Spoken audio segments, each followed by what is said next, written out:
Salut à tous, j'espère que vous allez bien. Donc, petite vidéo mise à jour sur le Bitcoin et l'Ethereum. Bien sûr, avant de commencer, je tiens à remercier la communauté. Merci énormément pour votre temps, like, commentaire, partage. Si vous n'êtes pas abonné, n'hésitez pas à le faire. Ça me ferait vraiment plaisir et ça aiderait énormément la chaîne. Vous pouvez aussi me suivre sur Twitter et sur Twitch pour ne pas louper mes prochains lives. Vous avez le lien dans la description. Voilà, donc sans plus tarder, on va attaquer la vidéo. Let's go.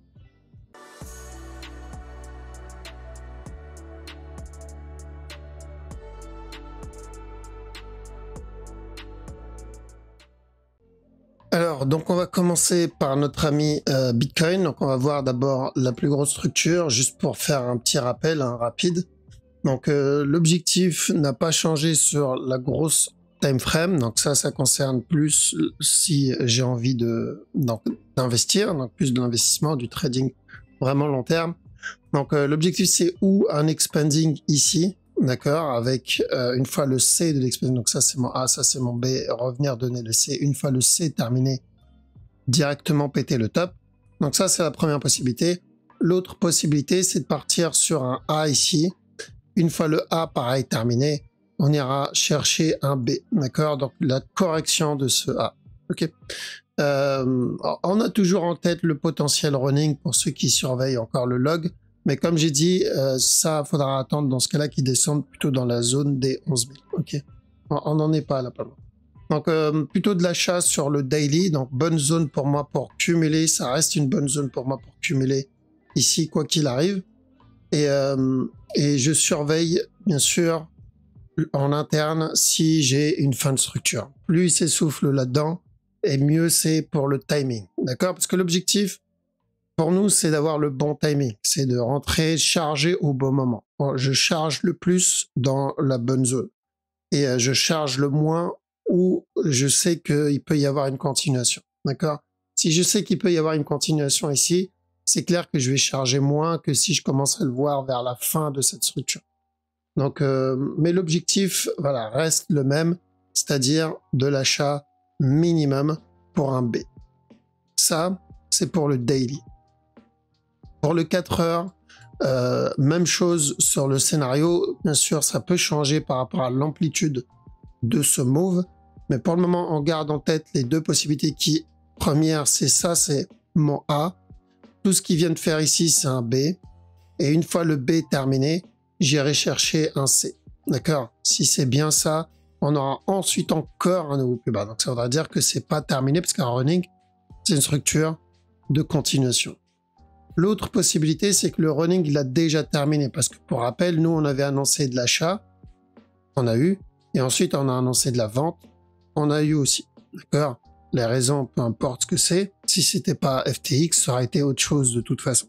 Parce que le marché indiquait déjà qu'il voulait se retourner. Il y avait une perte de momentum.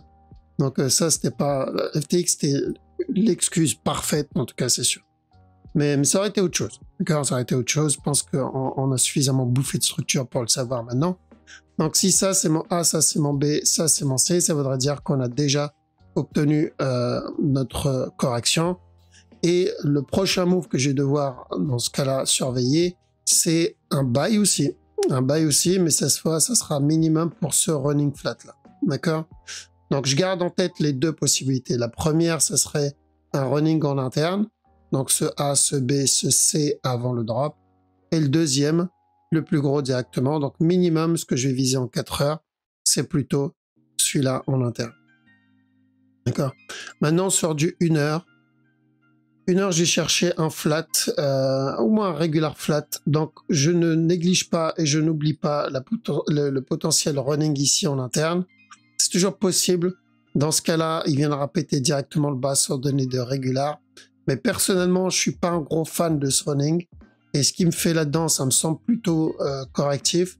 Donc, je vais compter ce mouvement-là plutôt comme un A et non pas comme un C. Je garde l'autre en tête, mais même s'il vient péter le bas, je ne pourrais pas mettre de côté un potentiel futur running. D'accord? Donc, pour le moment, on va dire, tant que ce bas n'est pas cassé, on cherche plutôt des buy setup.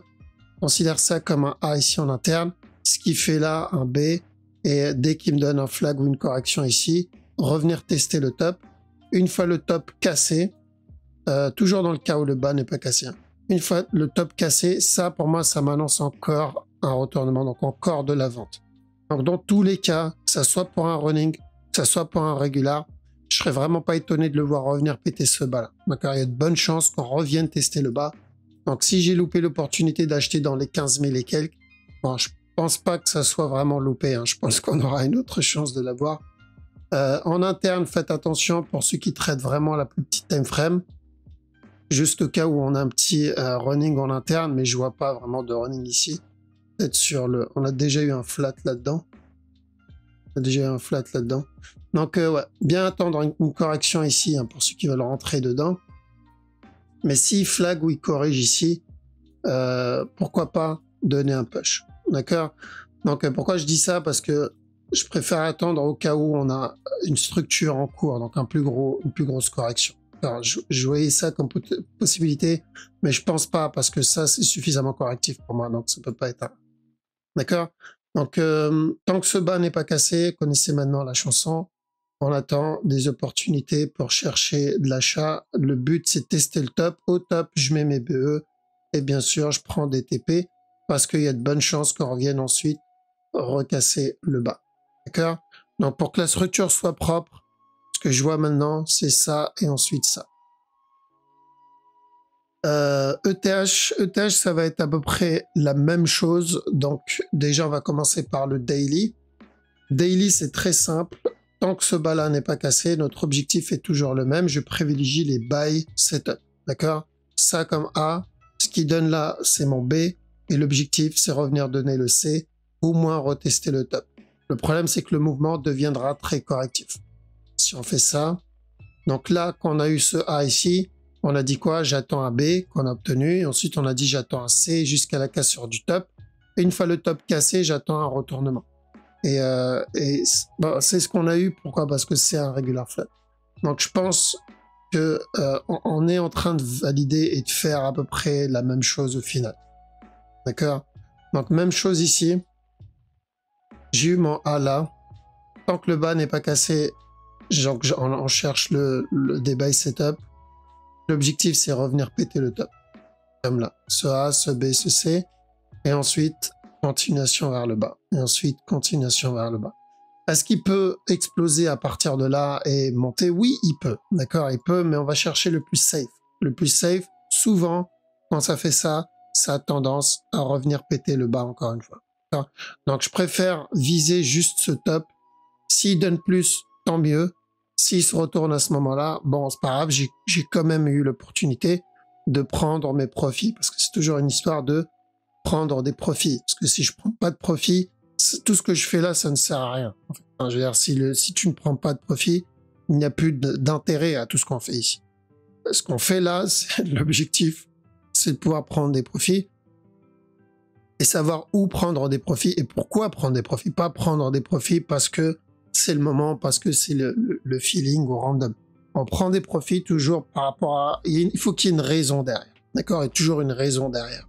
Structure, pour moi, c'est souvent la structure. D'accord? Qui m'indique quand et où je dois prendre mes profits.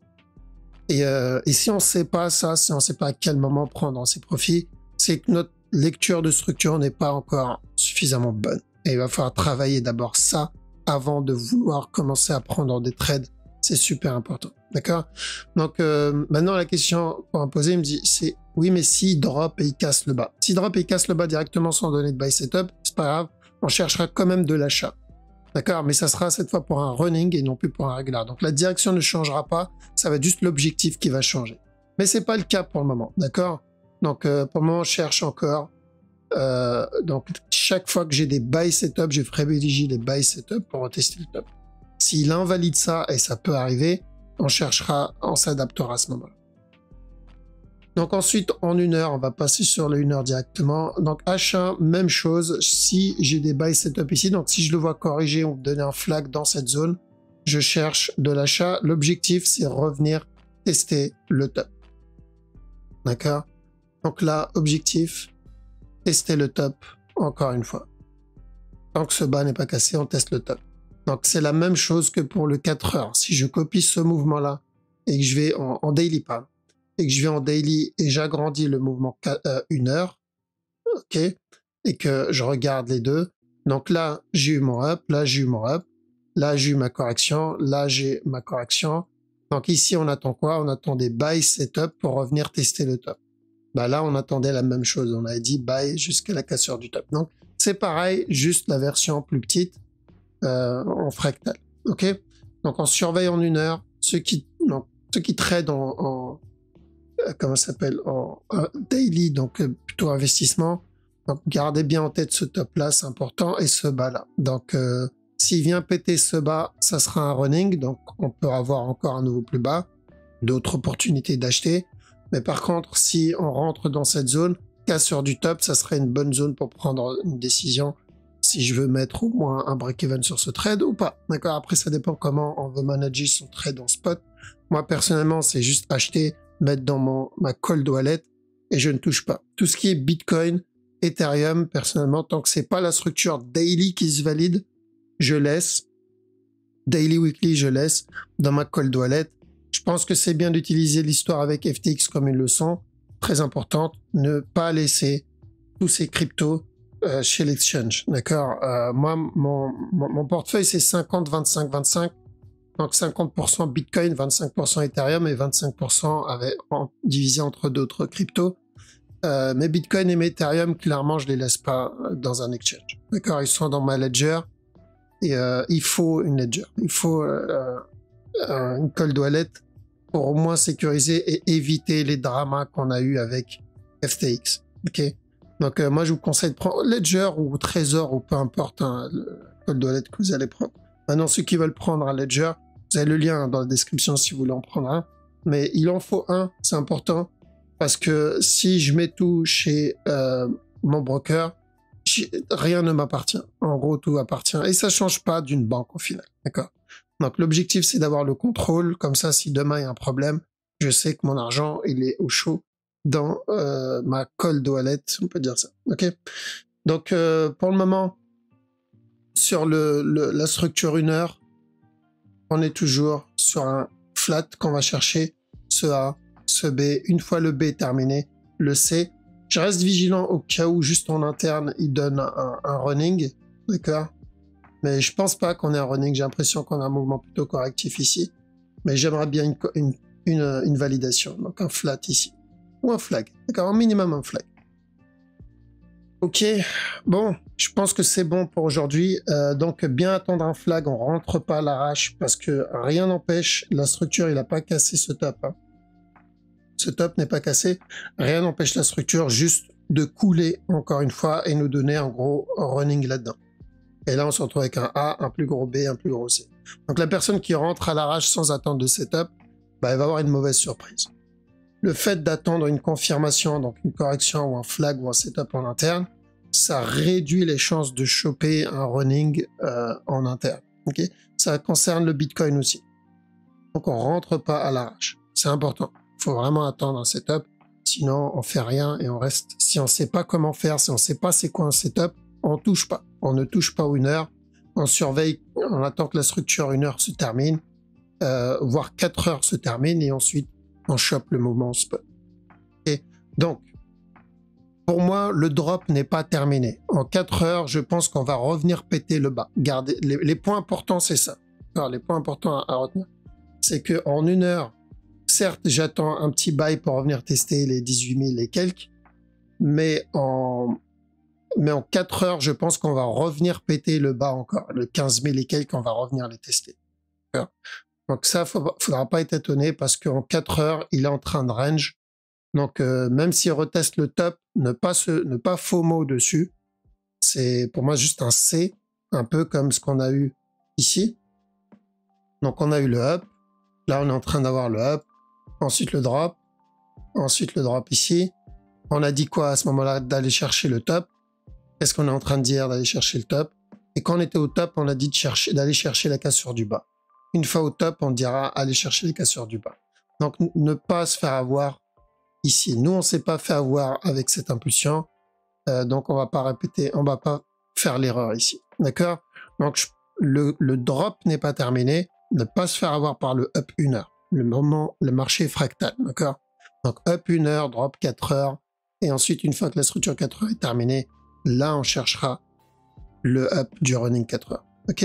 Pas avant. Bref, on le verra ensemble de toute façon, tranquillement. Donc, je ne ferai pas de vidéo sur les alts. J'attends que la poussière retombe un peu avec le drama FTX. Je ne sais pas quel impact aura le drama FTX sur les autres cryptos. Donc, j'attends que ça se calme un peu. Une fois que ça s'est calmé, que tout le monde parle plus, et on parle plus de tout ça, je reprendrai les analyses des autres cryptos. D'accord?